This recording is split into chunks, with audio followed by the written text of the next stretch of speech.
waxaanu halkan saaka isugu nimi inaanu ka falcelinno dhibaatooyinka abaaraha iyo biyo la'aanta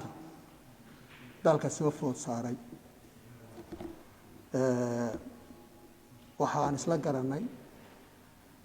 in aan gacmaha isqabsanno wixii aan qaban karayno qabanno dhowr arrimood ayaan ka doornay annagoo xalay shiray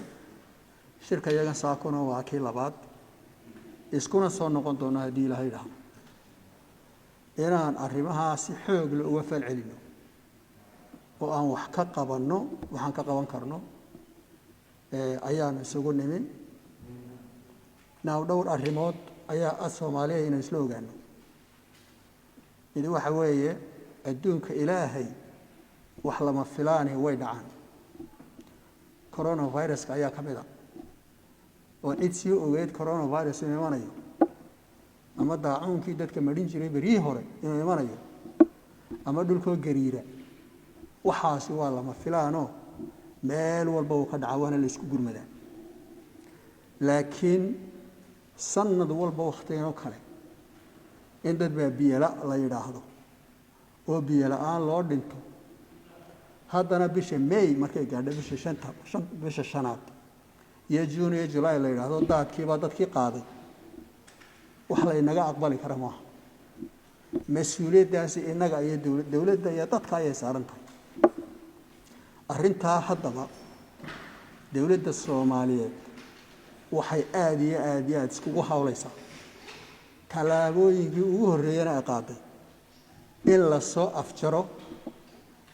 in abaari dadka layso abaar maxay tahay roob baa dii waay 6 bilood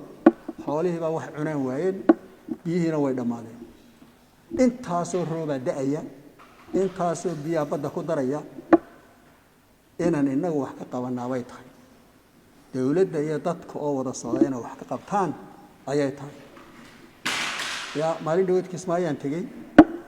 waxaan arkay meesha waxa biyo maraya ee badda tagay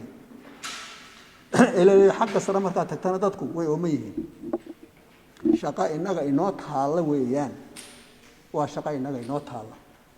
inaan wadiga aan habayno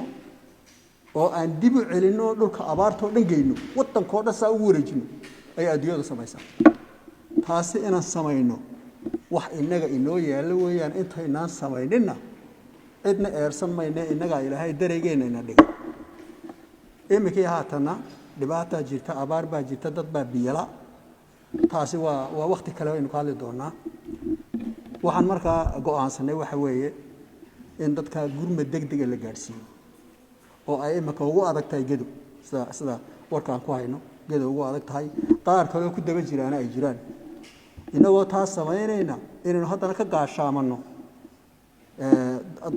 doofaanada qaadi doona dadkii biyaha iman doona haddana rogi doona soo socda bisha soo socota sidii caadadu bahay iyadana inaan ka sii gaashaamano sidaad ogtihiin deen cafiskii waxa ku xigay in deeqaha dalkan loo furo mashaariicdu waqti bay qaataan sidaad ogtihiin mashruuc maanta aad furtay oo wax laga qabanayo fatahaadaha oo iska jira haddana waqti buu qaataayo inta finance-kiisa la eegayo inta cid qadaraska la siinayo waqti bay qaadanayaan laakiin mashaariicdaasi waa mashaariic maanta yaala oo la doonayo dhawaan inay fal galaan oo hir galaan oo inaga filaadaan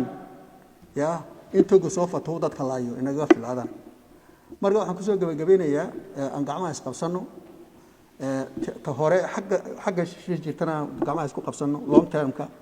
ta kale maanta taagano of course gacanta aan iska qabsano dawladdu diyaar bay u tahay marka waan dheeriyay hadalkaan soo gaabiyo raalli hada wasiiro aan gacmaha iska qabsano sidii aan dadka maanta dhibaatada haysano ugu wada gurman lahayn anaguna afkaan gacanta gelina waxaan haynana waan soo dhigaynaa international community-gana waan la hadlaynaa marka insha Allah tacaala waan ku soo noqon doonaa ilaahay masiibooyinka hayna garab mariyo coronavirus-ka Allah inaga daweeyo waxaan qaban karnaa aan qabanno. Assalaamu calaykum wa rahmatullaahi wa barakaatuh.